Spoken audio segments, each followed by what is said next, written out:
Joining us now, Jody Lurie, Bloomberg Intelligence Senior Credit Analyst. Jody, I see a lot of issuance. I've mentioned the Oracle excitement here. Do you just assume huge demand for all this new issuance?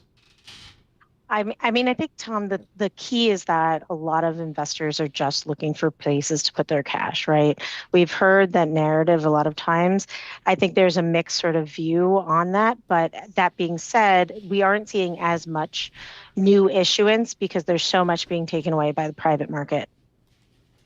So, Jody, talk to us about the gaming part of your research coverage here.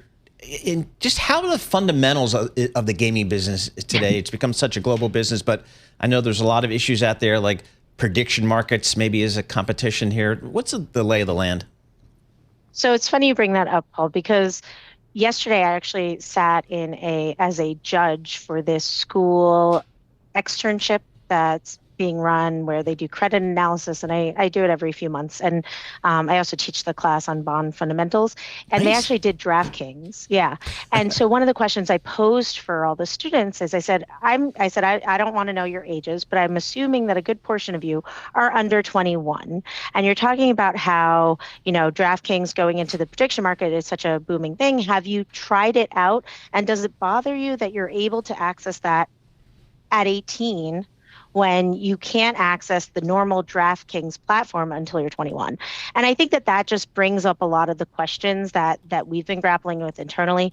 Brian Egger, my equity counterpart, has written quite a lot about Kalshi and even wrote something a few days ago on it. And I think it just sort of begs the question of what the courts are ultimately going to decide when it comes to operating in states that online gaming and sports betting aren't legal, but we've found this loophole to do it. Okay, you got three old guys in the studio, Jody. I apologize for that. John Tucker, Paul Sweeney, Tom. Hey, speak for yourself. Okay, excuse me. Jody, is this stuff going to be regulated? When do the police show up to say, hey, this is a dumb idea for our kids?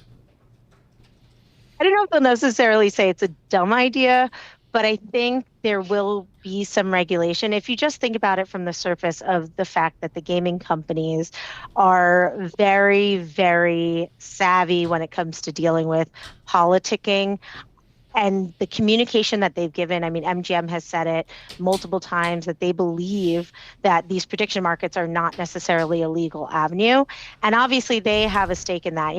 BetMGM just came out today and they had pretty strong numbers. It's still not that much of their business. When we look at it from a credit perspective, while we see it as a positive because it's not a cash drain, it's a cash generator, it's 50% ownership through the joint venture, at least, most of the BetMGM business. They have branched out outside of that into international waters. But when you think about it, it's really not that much of the business, but it is gravy for them.